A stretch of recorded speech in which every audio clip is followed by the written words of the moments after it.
का जी दिल्ली एनसीआर हरियाणा देख रहे हैं आप। मैं हूं आपके साथ दीपिका ओझा। कैंसर एक ऐसी बीमारी है जिसके बारे में इतनी चर्चा होती है, लेकिन चर्चा के साथ साथ ये इतना डर लोगों के अंदर पैदा कर देती है कि अगर इसका डायग्नोसिस ही हो जाता है तो उसी से न सिर्फ जिसको कैंसर की बीमारी से डायग्नोस किया जाता है बल्कि उसके परिवार भर में हर कोई डर के साए में जीने लगता है। लेकिन ऐसा नहीं है कि अब इसका इलाज नहीं है। आज साइंस इतना आगे बढ़ चुका है कि हर एक चीज का इलाज हो गया है संभव। और इन्हीं कैंसर्स में से एक ऐसा कैंसर है जिसके बारे में बहुत कम चर्चा होती है, जिसको कहते हैं प्रोस्टेट कैंसर। और आज हम इसी कैंसर के बारे में समझेंगे कि आखिर ये कैसा कैंसर है, किस वजह से ये उत्पन्न होता है और आखिर ऐसा क्यों है कि इस कैंसर के बारे में इतनी कम चर्चा होती है। इसी पूरे मामले पर और इसी मुद्दे को समझने के लिए हमारे साथ स्टूडियो में बहुत ही खास मेहमान मौजूद हैं, जिनसे आज हम इस कैंसर के हर एक पहलू को समझेंगे। हमारे साथ मौजूद हैं डॉक्टर यजवेंद्र प्रताप सिंह राणा जी, जो कि सीनियर डायरेक्टर हैं urology, euro oncology, andrology and kidney transplant PLK max super speciality hospital Delhi में। बहुत स्वागत है डॉक्टर साहब आपका। सबसे पहले तो प्रोस्टेट कैंसर आज के समय में ये बहुत ही तेजी से बढ़ रहा है, लेकिन इसके साथ साथ ऐसा भी है कि इसके बारे में बहुत ज्यादा चर्चा नहीं होती है। तो मैं सबसे पहले आपसे यही जानना चाहूंगी कि आखिर ये कैंसर क्या है और कैसे होता है। Thank you Deepika ji and नमस्कार व्यूअर्स। आज ये चीज़ समझने के लिए कि प्रोस्टेट कैंसर क्यों बढ़ रहा है और इसके बारे में कैसे जागरूक होना है, पहले समझते हैं कि प्रोस्टेट होता क्या है।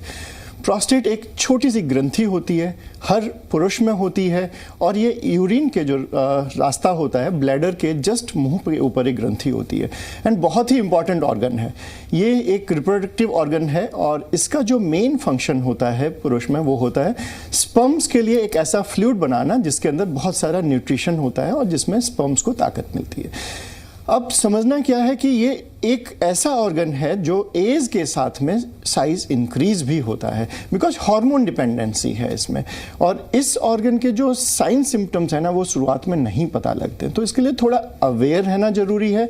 और यहाँ पे नॉलेज इज द थिंग, जो आपको ज्ञान इस वीडियो के माध्यम से भी आप लोग समझेंगे, वही नॉलेज आपके लिए वेपन है जिसके साथ आप इस ऑर्गन की किसी भी बीमारी को अच्छे से लड़ सकते हैं। बिल्कुल डॉक्टर साहब, ये तो आपने बताया कि आखिर प्रोस्टेट कैंसर क्या है, लेकिन इसके साथ साथ आपने एज का भी जिक्र किया है। तो क्या ऐसा है कि प्रोस्टेट कैंसर किसी स्पेसिफिक एज से जिसकी शुरुआत होती है? देखिए, अब हमने प्रोस्टेट समझ लिया। प्रोस्टेट के अंदर दो इंपॉर्टेंट हिस्से होते हैं, एक होता है प्रोस्टेट का अंदर का हिस्सा, एक होता है पेरिफेरल जोन। सो जो प्रोस्टेट कैंसर है वो यूजुअली बाहर के हिस्से में होता है, पेरिफेरल जोन में होता है और एज के साथ में कैंसर के इंसिडेंट बढ़ जाते हैं। तो अमूमन देखा गया है कि 65 ईयर्स की एज के बाद में प्रोस्टेट कैंसर ज़्यादा लोगों में मिलता है। बट क्या ये ऐसा हमेशा होता है? नहीं।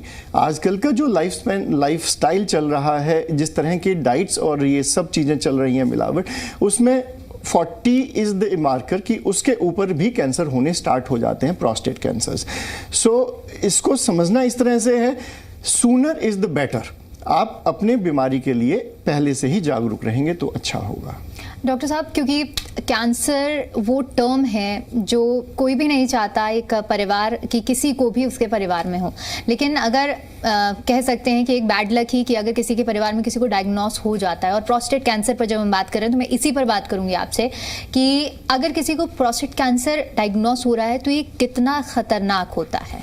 देखिए, यहाँ पे मैं आपको एक बहुत ही इंपॉर्टेंट मैसेज देना चाहूँगा। कैंसर वर्ड से नहीं घबराना है। कैंसर एक साधारण सी बीमारी है। इससे बड़ी बीमारी पता है क्या है? ओबेसिटी, जिसको लोग घरों में बैठे हैं ओबेस होए जा रहे हैं लेकिन फिर भी उसको बीमारी नहीं मानते हैं। इनफैक्ट ओबेसिटी सब चीज़ों की जननी है। कैंसर एक सिंपल सी बीमारी है। इसमें होता क्या है, कैंसर की सेल्स, हमारे ऑर्गन्स जैसे सेल्स हैं वो ग्रो करती हैं और उसके बाद में उनका एक मैकेनिज्म होता है कि इतने डेज के बाद में सेल्स मरेंगी और नई सेल्स आएंगी।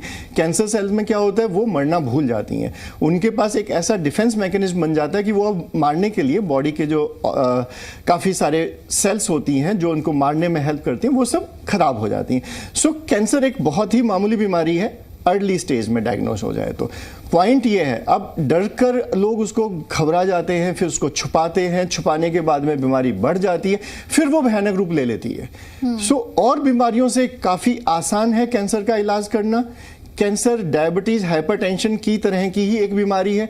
आजकल हम इस तरह से मॉलिक्यूलर लेवल पे कैंसर को समझ चुके हैं कि कैंसर बायोलॉजी के हिसाब से ही आजकल ट्रीटमेंट होता है। सो कैंसर शब्द से नहीं डरना है। और इस तरह के जो आपके प्रोग्राम्स हैं ना, इसके माध्यम से मुझे इतनी खुशी होती है, हम लोगों तक पहुंचते हैं और लोग आके मैसेज देते हैं कि सर आपने ऐसा बताया था, उसकी वजह से आज हम जिंदा हैं। 10 साल 15 साल हो गए, नॉर्मल बीमारी की तरह कैंसर के साथ लोग लड़ते हैं, जूझते हैं और सरवाइव करते हैं with a new energy. That is the most important.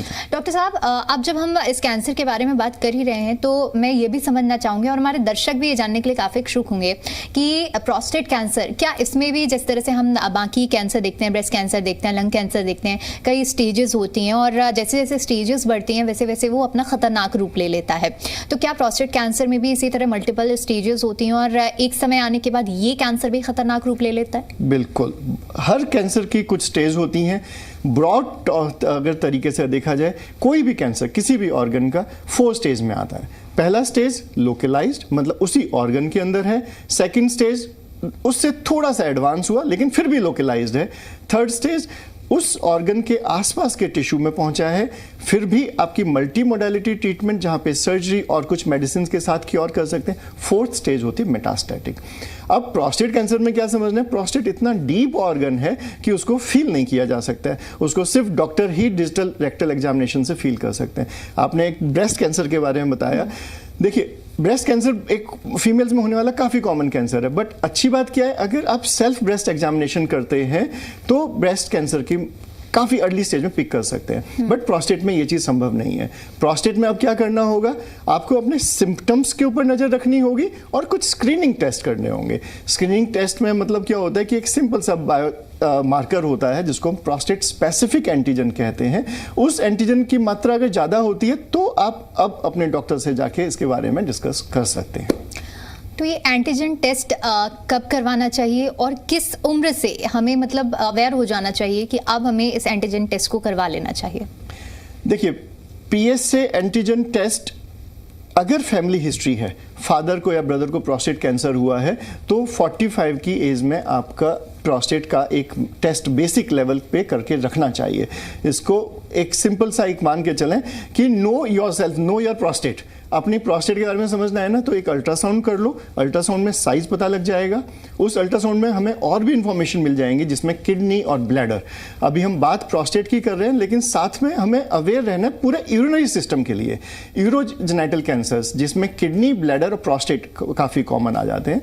तो हमने एक अल्ट्रासाउंड किया 45 की एज में। दूसरी चीज़ पीएसए टेस्ट कर लिया।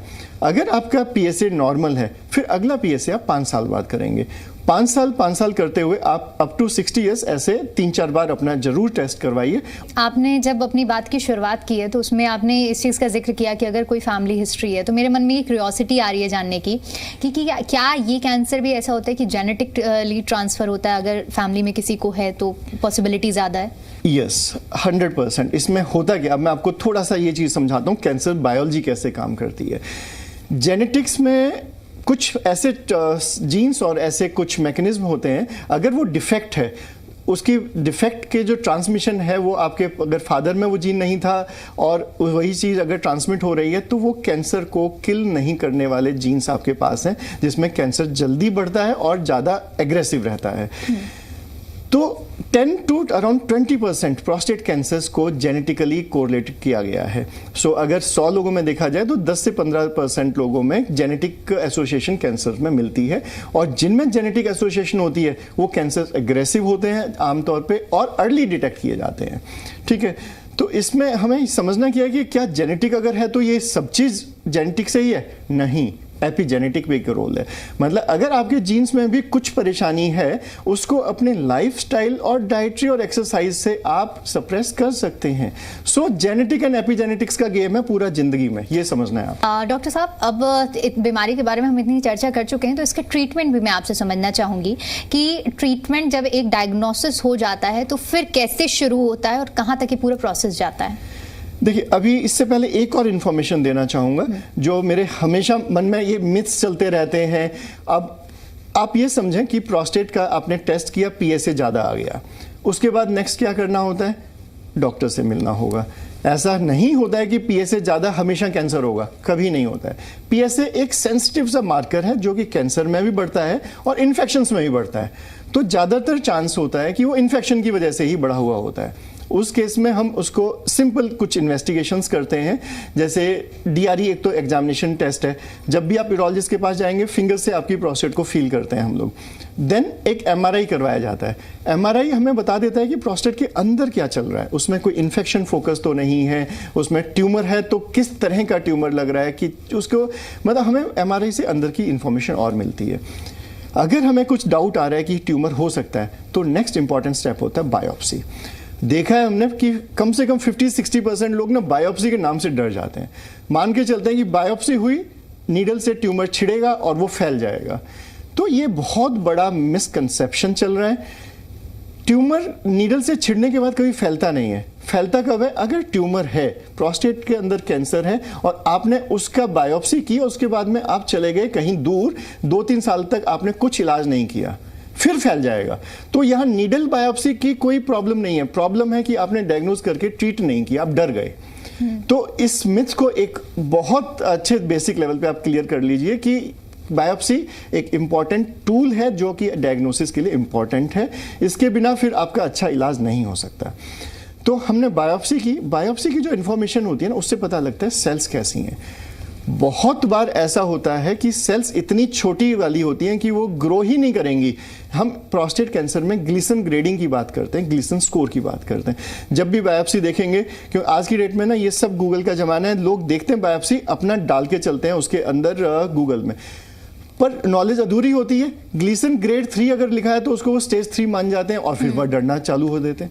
ये सब गलत है।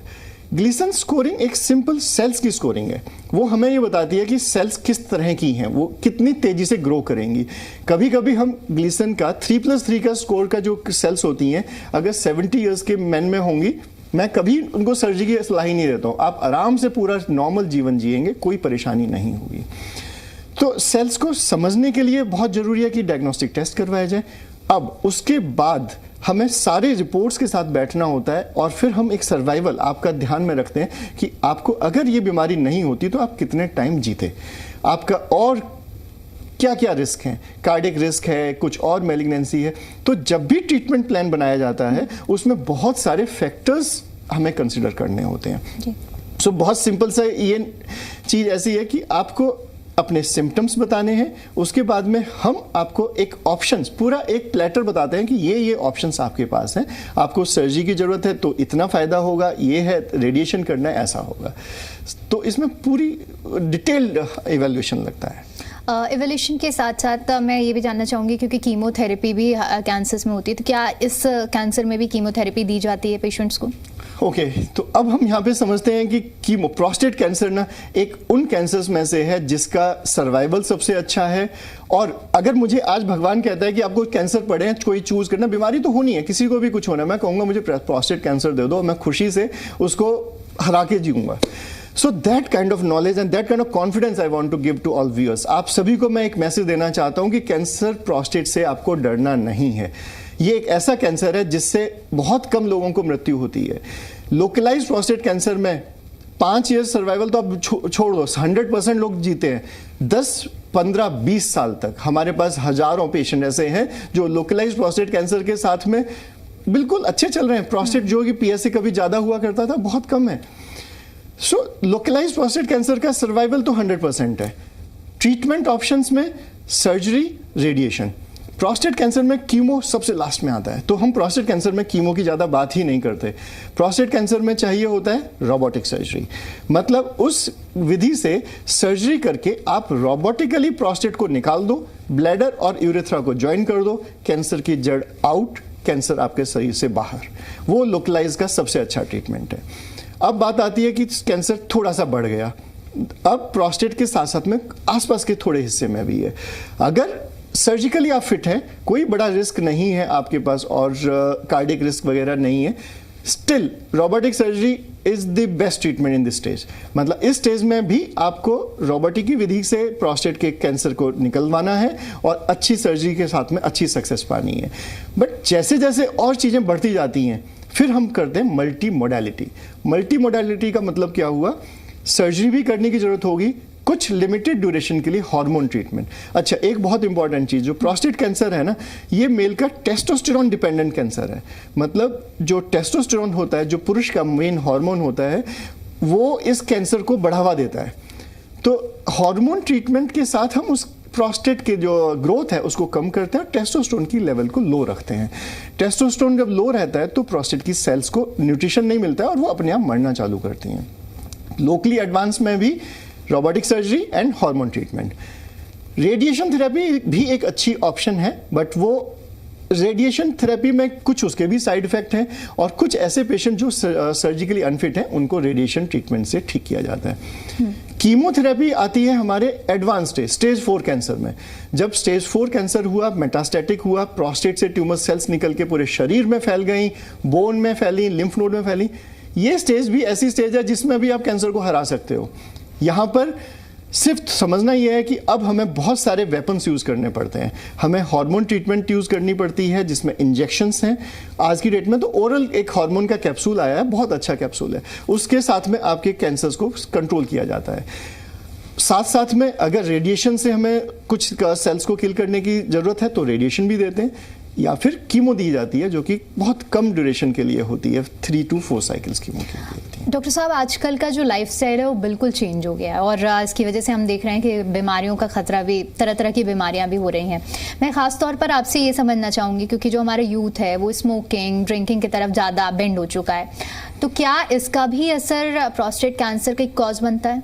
अनफॉर्चुनेटली यस, यही वजह है। इनफैक्ट आज की डेट में क्या हो रहा है ना, हम सब लोग खरीद कर कैंसर घर ला रहे हैं। होड़ लगी हुई है आपको, मेरा वो दोस्त ऐसा करके, ये लाइफस्टाइल है, ये पीना, शराब, सिगरेट, ये सब। अच्छा दीपिका जी, आपसे एक क्वेश्चन, आपने मुझसे बहुत क्वेश्चन पूछे। लाइफस्टाइल में क्या चीज़ है जो सबसे खतरनाक है और जो कि सबसे ज़्यादा इग्नोर रहती है? स्ट्रेस। बिल्कुल, स्ट्रेस लाइफस्टाइल का एक हिस्सा है। मतलब हम काम को एक ऐसे स्ट्रेस के एनवायरनमेंट में रहते हैं, पता नहीं भाई साहब अगर ये वक्त में ये काम नहीं हुआ तो क्या हो जाएगा, दुनिया ऊपर से नीचे हो जाएगी, कुछ नहीं होता है। स्ट्रेस सबसे बड़ा प्रॉब्लम है। और स्ट्रेस कैसे होता है, और स्ट्रेस को मैनेज करना बहुत आसान है, मन की शांति, सब काम अच्छे से कर पाएंगे। आपको समझना है क्या है ना, कि जब आप किसी और के साथ कंपेयर, किसी और के लाइफस्टाइल को समझ के देखने लगते हो ना, आपके बॉडी के अंदर फ्लड ऑफ हार्मोन चलती है। वो जो स्ट्रेस है वो आपके सेल्स के अंदर ऐसा तूफान पैदा करता है, वही तूफान बाद में बवंडर बन के और कैंसर बनाता है। तो सिंपल जीवन, साधारण जीवन, जिसे कहते हैं simple living and high thinking. आप सोसाइटी के लिए कुछ कंट्रीब्यूट करो, अपना जीवन सादा रखो, उतना अच्छा जी पाओगे। जो हमारे ऋषि मुनि बहुत पुराने जमाने के जो लाइफस्टाइल चला हुआ आ रहा है ना, वही सबसे अच्छा लाइफस्टाइल है। सही सोचना, सही खाना, सही एक्सरसाइज करना और सही मदद करना, यही सब चीज़ें जो 4 सूत्रधार हैं जीवन के लिए, और यही लाइफस्टाइल को बैलेंस करने का तरीका है। क्योंकि डॉक्टर साहब, जब हम इतनी सारी बातें कर रहे हैं तो आपका जो एक्सपीरियंस है मैं उससे भी जानना चाहूँगी, और उन लोगों को भी जो हमारा कार्यक्रम देख रहे हैं और हो सकता है कि अनफॉर्चुनेटली इस समस्या से जूझ रहे हैं, तो उनको एक मोटिवेशन मिलेगा। आपकी लाइफ में कभी ऐसा कोई केस जो आपको लगा हो प्रोस्टेट कैंसर का कि ये बहुत डिफिकल्ट है और लाइफ टाइम आपका एक्सपीरियंस रहा हो? ऐसे हर रोज आते हैं, और सबसे कोई डिफिकल्ट जो आपके लिए हमेशा यादगार रहा हो? हर कैंसर एक नया सीख हमें देके जाता है। ऐसे परिवार की मैं बात बताऊंगा, हमारे साथ ऐसे कैंसर के बहुत बहुत परिवार जुड़े हुए हैं, और उस परिवार की एक बात बताता हूँ। इसमें अभी कुछ दिन पहले ही हमने उनका एक कैंसर का इलाज भी किया, सर्जरी भी करी।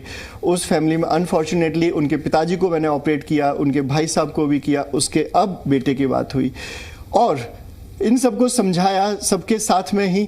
वो एक हरियाणा के परिवार से ही हैं। हरियाणा में एक हुक्का पीने की आदत, एक चौपाल के ऊपर बैठने की आदत, मैं भी हरियाणा से ही बड़ा हूँ। तो वो जो हुक्का वाली आदत है ना, उसको हम हमेशा से लोगों को कहते हैं कि आप बैठो, आप विचार विमर्श सब करो, एक संगोष्ठी करो, लेकिन उसमें हुक्का और तंबाकू और ये इन चीज़ों को ऐसा मत लेकर आओ कि ये परिवार का एक संस्कार बन जाए। और इसी संस्कार की वजह से कैंसर फैलते हैं। और उस परिवार में मैंने 3 लोगों का कैंसर का इलाज किया और फॉर्चुनेटली सबके सब क्योर्ड हैं और सबके अर्ली स्टेज में डायग्नोसिस किए। और हर बार मुझे दिवाली होली पे मिलते हैं और आके कहते हैं कि साहब हमारा पूरा परिवार आपकी वजह से ठीक है। लेकिन मुझे एक मन में होता है कि अगर आपने स्मोकिंग रोकी होती तो शायद मुझे ये तीसरी सर्जरी ना करनी पड़ती। तो इस तरह की चीज़ है, इससे मैं कभी कभी भावुक हो जाता हूँ, इमोशनल हो जाता हूँ। फिर उसके साथ में ही मेरे पास जब मैं समझाता हूँ कि स्मोकिंग छोड़नी है, मेरे केबिन में ही बहुत सारे लोग आके अपनी सिगरेट की डिब्बी छोड़ जाते हैं। फिर कहते हैं कि सर उस दिन के बाद जो आपने बताया था 2021 में, आज तक मैंने टच नहीं किया है। सर आई फील प्राउड कि समहाउ मेरी वजह से लोगों के जीवन में इतना चेंज आ रहा है और लोग अच्छा लाइफस्टाइल और अच्छा स्वस्थ रहने की तरफ जा रहे हैं। तो यही एक चीज़ है जिसको हम सोसाइटी को कंट्रीब्यूट कर सकते हैं। बिल्कुल, और सोसाइटी में ये चेंज लाना बहुत ज़रूरी भी है। जो लोग आपसे मिल नहीं पा रहे हैं वो कार्यक्रम सुन के हो सकता है मोटिवेट हो जाएं और अपना लाइफस्टाइल चेंज करें। डॉक्टर साहब, अब जब प्रोस्टेट कैंसर की हम जब बात कर रहे हैं तो आज के समय में हम देख रहे हैं कि भारत में ये जो नंबर्स हैं वो काफ़ी तेज़ी से बढ़ रहे हैं। दूसरी तरफ लोगों में इतनी ज़्यादा अवेयरनेस भी नहीं है। हम वेस्टर्न कंट्री में देख रहे हैं तो वहाँ पर ये चीज़ न्यू नॉर्मल है कि वहाँ सब इस चीज़ को एक्सेप्ट कर चुके हैं। लेकिन इंडिया में हम ना तो इतने ज़्यादा ट्रीटमेंट को लेकर जागरूक हैं, ना इस बीमारी को लेकर इतना जागरूक हैं। आपको लगता है कि भारत में अभी प्रोस्टेट कैंसर को लेकर जागरूकता फैलाने की और ज़्यादा ज़रूरत है? बहुत ज़रूरी है। इनफैक्ट जागरूकता नहीं, इसको हम ऐसे बोलेंगे कि हम नॉलेज ट्रांसफ़र कर रहे हैं। तो किसी भी फील्ड में नॉलेज ट्रांसफ़र बहुत इंपॉर्टेंट होता है और हेल्थ केयर में नॉलेज इतना बड़ा टूल है कि जिसकी वजह से हम बीमारियों को प्रिवेंट कर सकते हैं, अर्ली डायग्नोज कर सकते हैं और सोसाइटी को स्वस्थ रख सकते हैं। अब आपका जो क्वेश्चन था कि कैंसर के केसेस इंक्रीज कर रहे हैं, बिल्कुल कर रहे हैं बिकॉज ऑफ लाइफस्टाइल, और वो होगा। वो हमारे बहुत सारे फैक्टर्स ऐसे हैं जो हमारे हाथ में नहीं है, एनवायरनमेंट हमारे हाथ में नहीं है, तो इसलिए वो सब चीज़ें होंगी। दूसरी चीज़, इसमें डरना नहीं है। कैंसर इसलिए भी इंक्रीज हो रहा है क्योंकि आज डायग्नोस्टिक टूल बढ़ गए हैं। पहले कौन पीएसए करता था? नहीं करते थे। मेरे दादाजी का मुझे नहीं याद कि कभी पीएसए हुआ होगा। हमारे परिवार में भी प्रोस्टेट कैंसर, अभी मैंने काफ़ी सर्जरीज करी अपने परिवार में भी, अब जाके हम पीएसए स्क्रीनिंग और ये सब करने लगे हैं। जब आपके पास इन्वेस्टिगेशंस हो जाते हैं तो आप डायग्नोसिस कर पाते हो। तो इसलिए नंबर से नहीं डरना है। नंबर्स आपको अर्ली डिटेक्ट करने में हेल्प करते हैं। इंक्रीज हो रहे हैं कैंसर्स, प्रिवेंट करना होगा with the lifestyle thing and early intervention से उसको क्योर करना होगा। तो आज से जब 15-20 साल पहले मैं अमेरिका एक बार गया, वहाँ पर इस तरह के होर्डिंग लगे होते, नो योर पीएसए, मतलब स्क्रीनिंग होना, ये सब चीज़ें बहुत आम बात थी क्योंकि वहाँ पर टेक्नोलॉजी, इन्वेस्टिगेशन और एडवांस स्टेज में मतलब काफ़ी आगे था। भारत अब उन सब चीज़ों में सक्षम है।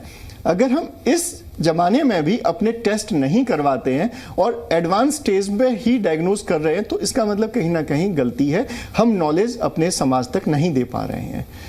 ये चीज़ डॉक्टर साहब, आखिर में कार्यक्रम के मैं चाहूँगी कि आप हमारे दर्शकों को एक ऐसा संदेश दें जो लोगों का डर भी ख़त्म करे, और जागरूकता की तो हम बात कर ही चुके हैं, लेकिन एक अवेयरनेस लोगों तक पहुँच पाए।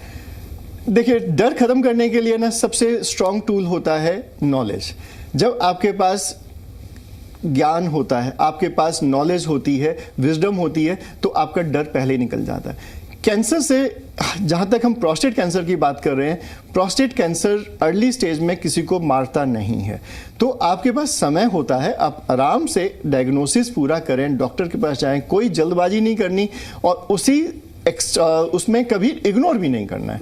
तो इस चीज़ को बड़े ध्यान से रखेंगे और उसके बाद में जब आप ट्रीटमेंट प्लान पे समझते हैं तो डॉक्टर के साथ फॉलोअप में हमेशा रहना जरूरी होगा, क्योंकि आधा अधूरा इलाज वो भी एक अच्छी बात नहीं होती है।